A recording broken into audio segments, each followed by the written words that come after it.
Lord, is truth. Consecrate us in the truth.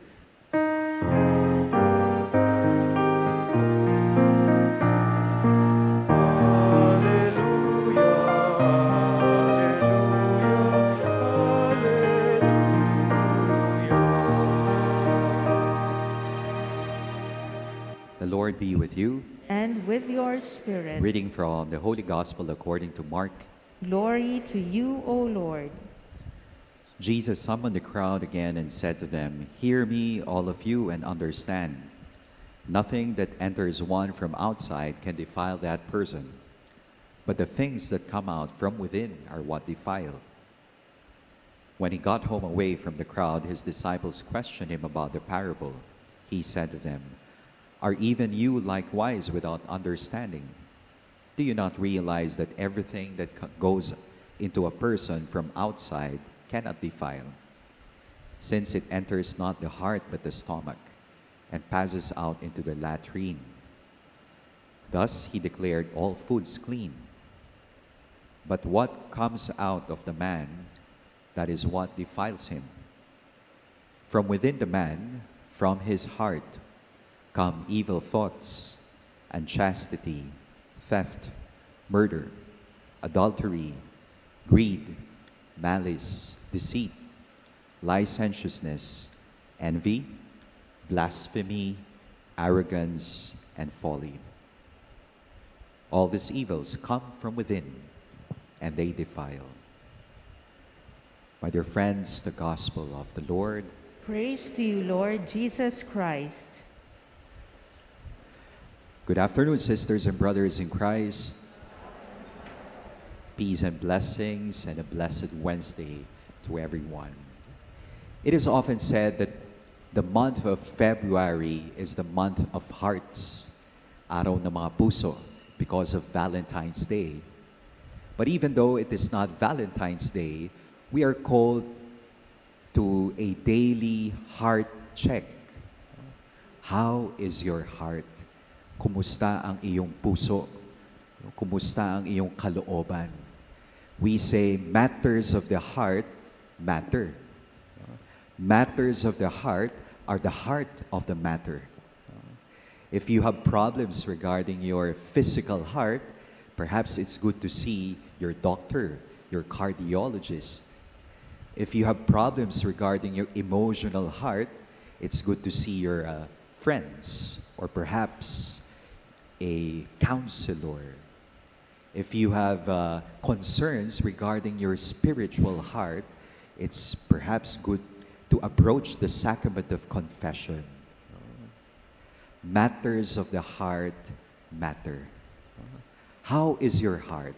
What kind of heart do you have? Yan ba ay puso na puno ng pasasalamat?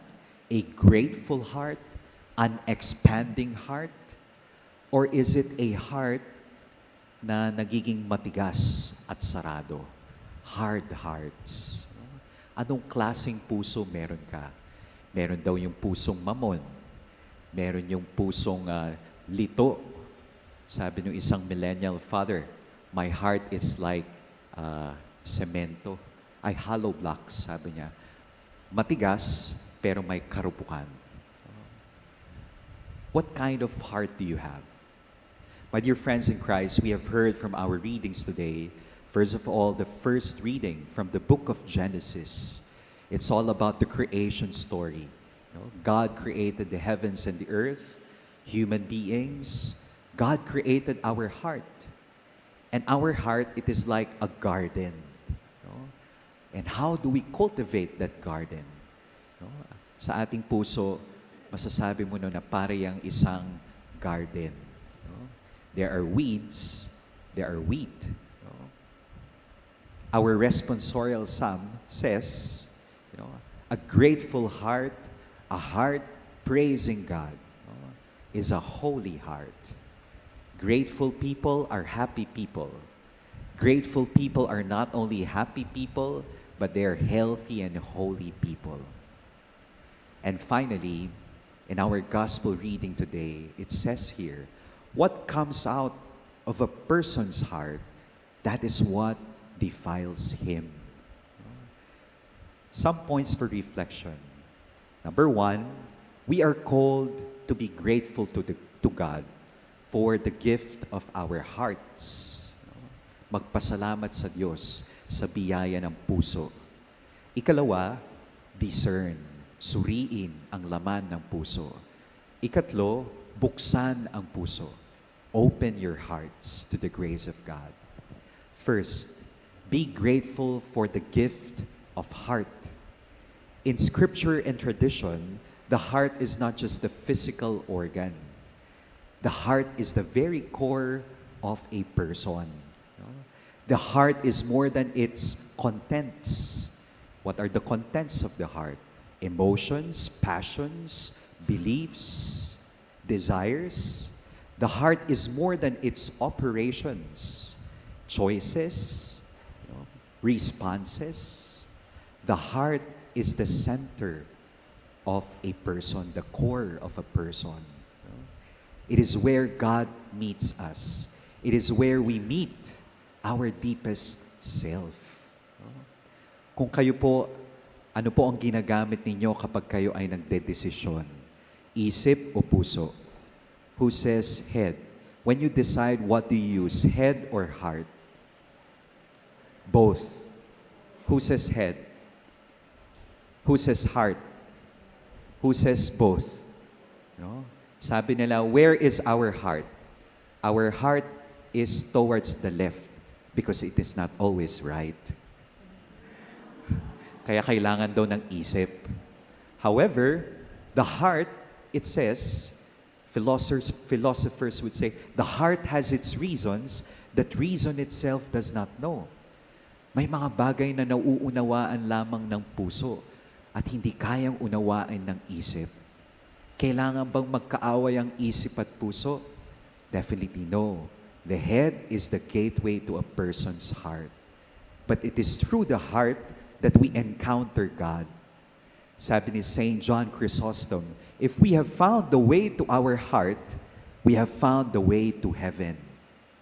Pero alam natin, napakahirap.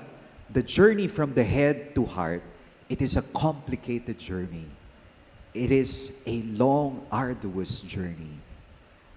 Be grateful for the gift of the heart because it is where we would encounter God. Second, we are called to discern the contents of our heart. There is this joke.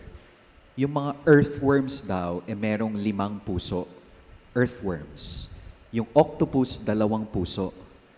Kung meron ka daw more than 1 heart, anong klaseng animal ka? Sabi ng mga spiritual directors, we have 2 kinds of heart. The pusilla anima and the magna anima. The pusilla anima, it is the petty heart, the childish heart, the insecure heart. And the magna anima, that is our childlike heart, our mature heart. What kind of heart are we nurturing? Are we feeding every day? Definitely, we would be hurt because we will live in a wounded and a wounding world. Lahat naman tayo masasaktan. No matter how much we protect ourselves, no matter how much we try our best not to hurt our loved ones, we would be hurt. But how do we respond to such hurts? Shall we allow the hardness of heart or the mellowness of heart? If God designed hearts capable of breaking, then also it has the capacity to be mended. The hardness of heart, ang pagiging matigas na puso, it is our choice. It is our decision and never part of the plan of God. And finally, we are called to open our heart. God is powerful enough to really make wonders in our life, miracles.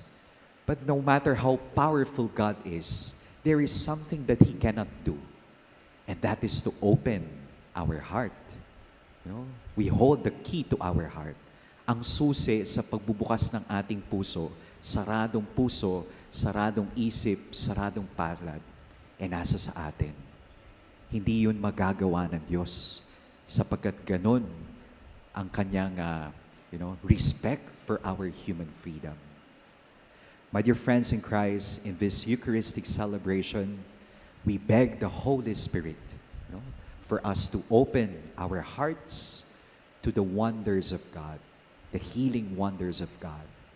If we have found our way to our heart, then perhaps, indeed, we have found the way to heaven, to healing, and to the grace of new beginnings. Amen.